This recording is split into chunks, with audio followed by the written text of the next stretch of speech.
துலாம் ராசி அன்பர்கள் அனைவருக்கும் வணக்கங்க. இன்றைய பதிவுல துலாம் ராசி அன்பர்களுக்கான கால புருஷ தத்துவத்தின் ரகசியம். இந்த பதிவு உங்களுக்கு ரொம்பவே பயனுள்ளதா இருக்கும். முதன் முறையா நீங்க நம்ம சேனலை பாக்குறீங்கன்னா மறக்காம சப்ஸ்கிரைப் பண்ணி வச்சுக்கோங்க. துலாம் ராசி இப்போ கால புருஷ தத்துவம் அப்படிங்கிறது உலகமயமான ஒரு சக்தி. அதாவது இந்த காலபுருஷ தத்துவம் எந்தெந்த ராசியில பிறந்தவங்க என்ன மாதிரியான விஷயத்த பண்ணக்கூடாது. பொதுவா நம்ம ஏன் பிறந்தோம், அதாவது கர்மா, நம்ம காரண காரியத்தோட தான் பிறக்கிறோம் அப்படின்றது இருக்கு. தலை முதல் பாதம் வரை அப்படின்னு சொல்றோம். அதுதான் மேஷம் முதல் மீனம் வரை ஒரு மனிதன் ஏன் மேஷத்துல பிறக்குறாங்க, அப்போ அவங்க எந்த வலையில சிக்க போறாங்க, அவங்க அவங்க வாழ்க்கையில இருந்து எப்படி ரிலீவ் ஆகணும். ஒரு மனிதன் மீண்டும் மீண்டும் பிறக்கிறான் அப்படின்னா நம்ம ஏதோ ஒரு செய்யாத கடமைய திரும்ப முடிக்கிறதுக்காக பிறந்த ஒரு பிறப்பு, இல்லைன்னா வாழ்க்கை பாடம், வாழ்க்கை அனுபவத்துக்காக நம்ம பிறக்கிறோம். எல்லாருமே கடமையை முடிக்கதான் பிறந்திருக்காங்களா அப்படின்னு கேட்டா அது கிடையாது. இந்த கால புருஷ தத்துவம் இன்னும் அவங்களுக்கு ஜேர்னி இருக்கு, இல்ல இதோட இந்த ஜென்மம் அவங்களுக்கு முடியுது, திரும்ப மறு ஜென்மம் கிடையாது அப்படின்ற ராசிகளும் இருக்காங்க. அப்போ இந்த ஜென்மத்திலே இதை முடிச்சுக்கோங்க, இதுக்கான பதில நீங்க தெரிஞ்சுக்கோங்க அப்படின்ற விஷயம்தான் கால புருஷ தத்துவம் அப்படின்னு நம்ம பார்க்கும் பொழுது இது உலகளாவிய ஒரு அறிவு. இதுதான் காலபுருஷ தத்துவம். மனிதன் பிறப்பில இருந்தே கொஞ்ச நாள்ல தேட ஆரம்பிச்சிருவான். நம்ம ஏன் பிறந்தோம், நம்மளுடைய ஐடென்டிபிகேஷன் என்ன, நான் யாரு.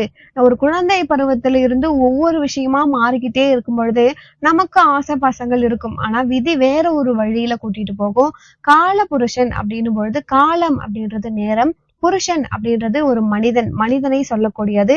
இதுதான் கால புருஷன். இந்த காலத்துல இந்த மனிதன் பிறக்கிறான் அப்படின்றதுதான். எப்படி 24 மணி நேரத்தை 12 மணி நேரமா பிரிச்சாங்களோ அதுதான் இந்த 12 ராசிகள்.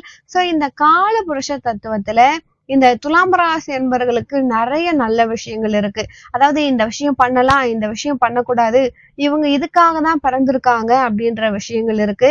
இந்த துலாம் ராசி என்பவர்களுக்கான கால புருஷ தத்துவம் ரகசியம் அப்படின்னா என்ன, அதாவது எந்த பிரச்சனையா இருந்தாலும் எல்லாமே என்னதாங்க தேடி வருது அப்படின்னு புலம்புற ராசியே இந்த துலாம் ராசி தான். துலாம் ராசி என்பவர்களுக்கு நல்ல நேரமே வராதா, எது செஞ்சாலும் தடங்கலாவது.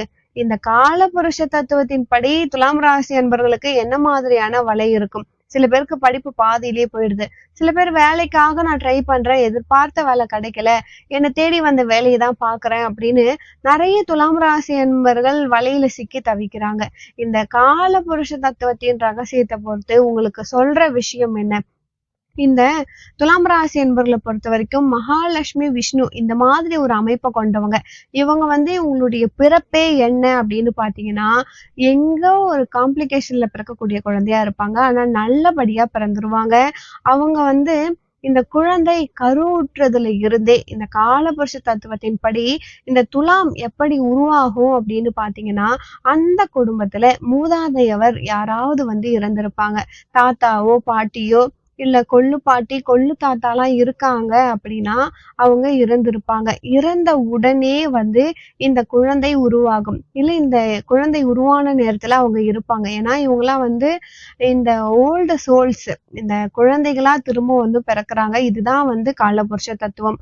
அவங்க முன்னோர்கள் ஏன் திரும்ப பிறக்குறாங்கன்னா சில விஷயங்கள் நியாய தர்மங்கள் இல்லாம அவங்க இருந்திருக்கலாம். அவங்களுக்கு பாத்தீங்கன்னா ஒரு விமோச்சனம் கிடைச்சி அப்படியே கிளம்ப வேண்டிய ஒரு தருணத்துல விட்டக்குறை தொட்டக்குறை அப்படின்னு மீண்டும் பிறக்கக்கூடிய ஒரு அமைப்பு. அதே தவறுகளை திரும்பவும் செய்யக்கூடாது அப்படின்றதுக்காக தான் இவங்க பிறப்பாங்க. அப்போ இயற்கையாகவே துலாம்க்கு என்ன ஒரு அமைப்புனா தன்னை எந்த அளவுக்கு அண்டர் எஸ்டிமேட் பண்ணி மத்தவங்களை சந்தோஷமா வச்சிருக்க முடியுமோ அவ்வளோ வேலையும் இந்த துலாம் ராசி அன்பர்கள் பண்ணுவாங்க. தன்னை தானே அவங்க ரொம்ப கீழே இறங்கி போவாங்க.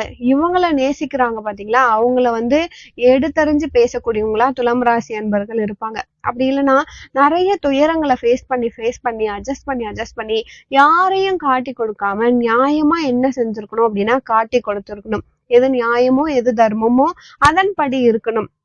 அப்போ சில விஷயத்திலாம் இந்த துலாம் ராசி குழந்தைகள் தான் மாட்டிக்கிறாங்க. ஏன் அப்படின்னு நம்ம பார்த்தோம்னா அவங்கள நம்ம மாட்டி விடக்கூடாது அப்படின்லாம் சத்தம் இல்லாம வந்துருவாங்க இந்த துலாம் ராசி அன்பர்கள். ஏன்னா மத்தவங்க நல்லா இருக்கணும், அதாவது மத்தவங்களுக்காக வாழ்றவங்க அப்படின்னு கூட சொல்லலாம். ஏன்னா இவங்க வாழ்க்கையில இவங்க கஷ்டப்பட்டா கூட மத்தவங்க நல்லா இருக்கணும் அப்படின்னு நினைப்பாங்க. இப்போ இவங்களுக்கு ஏதாவது ஒரு பிரச்சனை இவங்க அனுபவிச்சுட்டாங்க அப்படின்னா அந்த பிரச்சனைய வெளியே சொன்னா அதுக்கு சம்பந்தமானவங்க பாதிக்கப்படுவாங்கன்னு அந்த பிரச்சனையை இவங்க சொல்லவே மாட்டாங்க. அந்த இடத்துல தர்மம் உடைஞ்சு போகுது. இதுதான் வந்து காலபுருஷ தத்துவம் சொல்றது. என்னன்னா மனிதர்களை எடை போட கத்துக்கணும். இதுதான் வந்து துலாம் ராசி அன்பர்கள் தெரிஞ்சுக்கணும். எதுக்காக ஃபீல் பண்றாங்கன்னே தெரியாது. ஒரு வாழ்க்கையில ஒரு லைஃப்ல ஒரு கோல் சில பேருக்கு இருக்காது. மேக்சிமம் துலாம் ராசி அன்பர்களுக்கு எல்லாமே கிடைச்சுக்கிட்டே இருக்கும். என்ன இந்த காலபுருஷ தத்துவம் சொல்லுதுன்னா, உனக்காக நீ வாழணும், உன்னை மட்டும்தான் நீ நம்பணும். அதாவது இந்த கான்ஃபிடென்ஸ் அப்படின்றது செல்ஃப் கான்ஃபிடென்ஸ் துலாம்க்கு அவ்வளோ சீக்கிரம் வரவே வராது. யாரோ ஒருத்தவங்களை டிபெண்ட் பண்ணிக்கிட்டே இருக்குது. இவங்கெல்லாம் ஒரு பார்ட்னர்ஷிப் பிசினஸ்குள்ள போயிட்டாங்கன்னா நல்லா இருக்கும். ஏன்னா யாரோ ஒருத்தவங்க வந்து இவங்களை மோட்டிவேட் பண்ணி 2 பேர் சேர்ந்து பண்ணக்கூடிய அமைப்பு, ஒரு துணை தேடிக்கிட்டே இருப்பாங்க. ஒரு துணை இருந்துச்சு அப்படின்னா இவங்களுடைய கெரியர் லைஃப்லாம் கொஞ்சம் சக்சஸ் ஆகி போகக்கூடிய அமைப்பு. யாரோ ஒருத்தவங்க அட்வைஸ் பண்ணக்கூடிய அமைப்புல இருந்தா டெவலப் ஆவாங்க. இல்லைன்னா எனக்கு இது போதும் அப்படின்ற அமைப்புல இருந்துருவாங்க. எது செஞ்சாலும் மகாலட்சுமி வழிபாடு. இவங்க எது செஞ்சாலுமே அழகு. ஆனா தன்னை கெடுத்துக்கூடிய அமைப்பு இவங்களுக்கு காலபுருஷ தத்துவம் சொல்லுது. கடவுள் எல்லாமே கொடுத்திருந்தாலும் ஒவ்வொரு பாகமா தன்னைத்தானே கெடுக்கும் சொல்லலாம். எப்போ கெடுக்கும் அப்படின்னா எப்போ இவங்க கலை சம்பந்த விஷயங்கள்ல தொடாம இருக்காங்களோ. இவங்கெல்லாம் வந்து மியூசிக், வீணை, இந்த சரஸ்வதி இந்த மாதிரி விஷயங்கள் எல்லாம் டச் பண்ணணும். அந்த நாலேஜ் இந்த மாதிரி ஹிட்டன் நாலேஜ் கெயின் பண்றவங்களா துலாம் ராசி அன்பர்கள் இருக்கணும். ஏன்னா இவங்களுக்குள்ள அந்த டேலண்ட் இருக்கும். ஏன்னா இந்த முன்னோர்கள் அப்படின்னு நம்ம இவங்கள சொன்னோம் இல்லையா, இவங்க வந்து ஏதாவது ஒரு கலையை தொட்டிருப்பாங்க. அந்த விட்டக்குறை தொட்டக்குறை அப்படின்ற மாதிரி அதுல ஷைனா இருக்க மாட்டாங்க. அதெல்லாம் இவங்க இப்ப தொடுறாங்க அப்படின்னா இவங்களுடைய பாசிட்டிவான தர்மம் ஆக்டிவேட் ஆரம்பிச்சு அதாவது எல்லார்கிட்டையும் பழகணும். துலாம் ராசி அன்பர்கள் நல்லது கெட்டது தெரிஞ்சுக்கணும். அவ்வளோ சீக்கிரம் நல்லது கெட்டது இந்த துலாம் ராசி அன்பர்கள் தெரிஞ்சுக்கிறதே இல்லை. ரொம்ப வந்து நேரம் எடுத்துக்கிறாங்க. இந்த துலாம் ராசி அன்பர்களை பொறுத்த வரைக்கும் கடவுள் நம்பிக்கை இருக்கும். எந்த தெய்வத்தை நம்ம வழிபாடு பண்றோமோ அதெல்லாம் அழகா வழிபாடு பண்ணுவாங்க. இப்போ ஒரு பெண் துலாம் ராசியில இருக்காங்க அப்படின்னா அந்த குடும்பமே இவங்கனால ஒரு ஹாப்பினஸ், அதாவது கம்ப்ளீட் ஒரு ஃபேமிலி அப்படின்னு கூட நம்ம சொல்லலாம். துலாம் இருக்கும்பொழுது அது இருக்கும். ஆனா என்ன ப்ராப்ளம் அப்படின்னா லைஃப் பார்ட்னர் தான் வந்து மாட்டிப்பாங்க. அந்த லைஃப் பார்ட்னர் அப்படின்னு வரும்பொழுது எக்ஸப்டேஷன் எப்படி இருக்குன்னா, நம்ம நிறைய மீம்ஸ் எல்லாம் கூட பார்த்துருப்போம். மனசுலயே நீ நினைச்சிட்டு இருந்தீங்கன்னா எனக்கு எப்படி தெரியும் அப்படின்றது இந்த துலாம் ராசி என்பவர்களுக்கு பொருந்தும். துலாம் பெண்களுக்கும் பொருந்தும், ஆண்களுக்கும் பொருந்தும். மனசுக்குள்ளேயே வச்சுப்பாங்க. ஒரு சின்ன சின்ன விஷயங்களை கூட வெளிப்படுத்த தெரியாம இந்த காலபுருஷ தத்துவம் என்ன சொல்லணும்னா, இப்படிதான் உங்களை நீங்க ஸ்பாயில் பண்ணிக்கிறீங்க. இந்த துலாம் ராசி அன்பர்களை பொறுத்த வரைக்கும் நீதி நேர்மைன்னு இருக்கிறதால முருகப்பெருமான் வழிபாடு பண்றது ரொம்ப நல்லது. ஏன்னா இந்த முருகர் கோவில்ல இந்த மாதிரி துலாம் ராசியில ஒரு குழந்தை பிறக்கிறாங்கன்னா இவங்களை வந்து முருகர் கோவில்லையோ இல்லைன்னா விஷ்ணு கோவில்லையோ வந்து தத்து கொடுக்கணும். அப்படி பண்ணும் பொழுது ரொம்பவே சிறப்பா இருக்கும். ஆனா நம்ம எடைக்கு எடை அப்படின்றத நான் சொல்ல வரல. அந்த அப்படி கிடையாது. தெய்வத்துக்கிட்ட கொடுத்து எப்படி வந்து தவிட்டு தானம் பண்றாங்க அதே மாதிரி இது உன்னுடைய குழந்தை அப்படின்னு சாமி கிட்ட தானம் கொடுக்கணும். அப்படி கொடுக்கும் பொழுது அப்பா அல்லல் படுறது கொஞ்சம் குறையும். அதாவது பழைய காலத்துலலாம் சொல்லுவாங்க உன்னை தவிட்டு கொடுத்துட்டோம் தவிட்டுக்கு வாங்கணும்னு சொல்லிட்டு. அத மாதிரிதான் அவ்வளோ பவர். ஒரு தானியத்தை கொடுத்து தெய்வத்துக்கிட்ட சமர்ப்பிக்கும் பொழுது அந்த தெய்வத்தின் குழந்தையா இந்த துலாம் ராசி அன்பர்கள் மாறிடுவாங்க. அப்போ இந்த குழந்தையின் மூலம் இந்த குடும்பத்துல இருக்கவங்க கட்டாயம் ஒரு நல்ல நிலைமைக்கு வருவாங்க. இல்லைன்னா இந்த துலாம் ராசி அன்பர்களை பொறுத்த வரைக்கும் இந்த பேரண்ட்ஸுக்கு மறைமுகமாக ஏதோ ஒரு மிஸ் அண்டர்ஸ்டாண்டிங், ஏதோ ஒரு பிரச்சனை அவங்களுக்கு என்ன பிரச்சனையே தெரியாது. அது மாதிரி ஒரு பிரச்சனை இருந்துகிட்டு இருக்கும். அப்பா வந்து வேலையில இருந்தாலும் வேலை பளு அதிகமா இருக்க மாதிரி சுச்சுவேஷன் இருக்கும். வேலையை வந்து மாத்திக்கிட்டே இருக்கலாமா அப்படின்ட்டு ஒரு ப்ராசஸ் இருக்கும். அப்போ ஏதோ ஒரு நிலைப்பாடு இல்லாத தன்மை இருக்கும். இந்த துலாம் ராசி பெண்களை பொறுத்த வரைக்கும் குடும்பத்துல நல்லா அந்யூன்யமா இருப்பாங்க. லைஃப் பார்ட்னர் அப்படின்னு வரும்பொழுது 7ஆம் ஸ்தானம் அப்படிங்கிறது லைஃப் பார்ட்னர். நீங்க லைஃப்ல யாரை சந்திக்க போறீங்க அந்த பார்ட்னர்ஷிப் ரொம்ப ரொம்ப முக்கியம். அந்த பார்ட்னர்ஷிப்ல வரக்கூடிய லைஃப் பார்ட்னர் உங்களை நல்லாவே பார்த்துக்குவாங்க.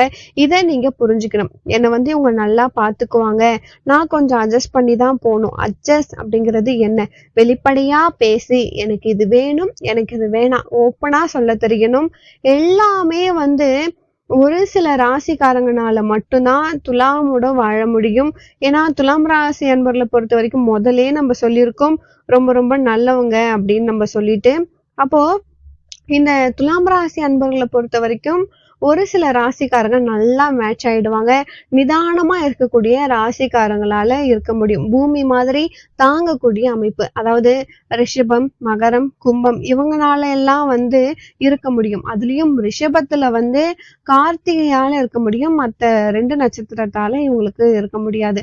உன்னோடு யார் இருப்பாங்கன்னு நீதான் முடிவு பண்ணணும். இதுதான் காலபுருஷ தத்துவம் உங்களுக்கு சொல்றது. அந்த துலாம் வந்து சுக்கிரனுடைய அமைப்பு அப்படின்றதால காலபுருஷ தத்துவத்திலிருந்து அது 7ஆம் இடத்துலயும் இருக்கின்ற காரணத்தால இன்னொரு ஆளு நீ யாரை சந்திக்க போறியோ அவங்களால அவங்க வாழ்க்கையில ஒரு நல்ல ஒரு டேர்னிங் பாயிண்ட், உன்னால அவங்க வாழ்க்கையில ஒரு டேர்னிங் பாயிண்ட். துலாம் ராசி அன்பர்கள், அதாவது ஒரு பெண் துலாம் ராசியில இருக்காங்க அப்படின்னா, ஒருத்தவங்க கல்யாணம் பண்ணிட்டு போறாங்கன்னா போற இடம் அவ்வளோ சிறப்பு. ஏன்னா இவங்க வந்து மகாலட்சுமி அமைப்பு கொண்டவங்க. அப்போ உணவு தானம் கொடுக்கறது, தன்னைத்தானே செழிப்பா வச்சுக்கிறது, அழுகக்கூடாது. துலாம் ராசி பெண்கள் நிறைய அழுவாங்க. சம்பந்தமே இல்லாம ஃபீல் பண்ணி என் வாழ்க்கை இப்படி ஆயிடுச்சு அப்படிலாம் கிடையாது. சின்ன சின்ன விஷயத்துக்கு கூட துலாம் ராசி என்பவர்கள் அழுதுகிட்டே இருக்காங்க. சோ நீங்க சிரிக்கும் பொழுது குடும்பம் செழிப்பா இருக்கும். மகாலட்சுமி கடாட்சம் துலாம் ராசி என்பவர்களால வீட்டுக்குள்ள கொண்டு வர முடியும். துலாம் ராசியில ஆண்கள் இருக்காங்க அப்படின்னா அவங்களும் எல்லார்கிட்டையும் பழகணும். சோசியலைசிங் ரொம்ப ரொம்ப முக்கியம் துலாம் ராசி ஆண்களுக்கு. தனிமையில இருந்தாங்க அப்படின்னா அவங்களால ஒண்ணுமே பண்ண முடியாது. சோ இதுதான் வந்து இந்த காலபுருஷ தத்துவம் சொல்ற விஷயமே அதுதான். உங்களுடைய பார்ட்னர்ஷிப் ரொம்ப ரொம்ப முக்கியம். பார்ட்னர்ஷிப் பிசினஸ்லாம் நீங்க பண்ணலாம். ஆனா எப்படி சூஸ் பண்றாங்க அப்படின்றதுதான் காலபுருஷ தத்துவம் சொல்ற ஒரு பெரிய ட்ராப். எப்படி சூஸ் பண்றாங்க அப்படின்றது. இந்த துலாம் ராசி அன்பர்களை பொறுத்த வரைக்கும் ரொம்ப கிளவரா இருப்பாங்க. அவங்களுக்கு என்னதான் கஷ்டமா இருந்தாலுமே படிப்புல கிளவரா இருப்பாங்க. வேலைன்னு எடுத்துக்கிட்டா இந்த துலாம் ராசி அன்பர்களை பொறுத்த வரைக்கும் ஒரு ஹைஃபையான ப்ரொஃபைல்ல தான் இருக்கணும் அப்படின்னு விரும்புவாங்க. அப்போ இந்த துலாம் ராசி அன்பர்களை பொறுத்த வரைக்கும் எங்க கம்ஃபர்டபுளா இருக்கோ அங்கதான் இருப்பாங்க. பெருசா ரிஸ்க் எடுக்க மாட்டாங்க. இவங்களுக்கு பிடிச்ச துறை அப்படின்னும் பொழுது இந்த லா சம்பந்தப்பட்ட விஷயங்கள், லாயர் ஆகுறது, இல்லைன்னா பேச்சு, நியாய தர்மம் அப்படின்னு பேசுறது. ஏன்னா இவங்களுக்கு சில ரூல்ஸ் அண்ட் ரெகுலேஷன் இருக்கும். இது நியாயம். இப்போ ஒருத்தவங்க கிட்ட கடன் வாங்குறேன்னா கடனை திருப்பி கொடுக்க முடியலன்னா கூட 10 வருஷமானாலும் திருப்பி கொடுத்துருவாங்க. ஏன்னா அந்த நியாயத்தின் படி கூட்டிட்டு போயிடும் அந்த ரியலைசேஷன். ஏன்னா லைஃப்ல நிறைய கஷ்டத்தை ஃபேஸ் பண்றாங்க. நியாய தர்மம் சம்பந்தப்பட்ட விஷயங்கள், கணக்கு வழக்கு, இந்த மாதிரி விஷயங்கள்ல இவங்களுமே வந்து மீடியா துறையில அதிகமா, ஏன்னா அழகு இவங்களை இருக்கக்கூடிய ஒரு அமைப்பு. எங்க இருந்தாலுமே ஈர்ப்பு இவங்களுக்கு அதிகமாகவே இருக்கும். லட்சுமி கடாட்சம் இருக்கக்கூடிய ஒரு அமைப்பு. அதாவது அந்த ஃபேமிலி பிசினஸ் ரன் பண்ணக்கூடிய அமைப்பு சில துலாம் ராசி என்பவர்களுக்கு உண்டு. தாய் தாய் என்ன வேலை பார்த்தாங்களோ, ஏன்னா கால புருஷ தத்துவம் வைத்திருக்கிற ரகசியம் தாயால ஒண்ணு கெடலாம், இல்ல தாயாலும் உயரலாம். அப்போ தாயின் குணம் அப்படின்னும் பொழுது இவங்க கிட்ட இருக்கும். துலாம் ராசி அன்பர்களுக்கு எந்த மாதிரியான அம்மா இருக்காங்க அப்படின்றது ரொம்ப முக்கியம். ஏன்னா இந்த அம்மாவாலதான் இவங்களுக்கு ஒரு பெரிய growth, ஒரு டெவலப்மெண்ட் துலாம் ராசிகளுக்கு உண்டு. இதை வச்சுதான் அவங்களுடைய லைஃப் அவங்களுடைய வாழ்க்கை பாதை தீர்மானிக்கப்படுது. இப்போ இந்த பதிவு துலாம் ராசி அன்பர்களுக்கு ரொம்பவே பயனுள்ளதா இருந்திருக்கும். இந்த பதிவு பிடிச்சிருந்தா மறக்காம என் சேனலை சப்ஸ்கிரைப் பண்ணி வச்சுக்கோங்க. மேலும் உங்க வாழ்க்கையில நீங்கள் சீரும் சிறப்போடும் செல்வ செழிப்போடும் வாழ நானும் இறைவனை பிரார்த்திக்கிறேன். அடுத்த ஒரு நல்ல பதிவில் மீண்டும் உங்களை சந்திக்கிறேன். நன்றி.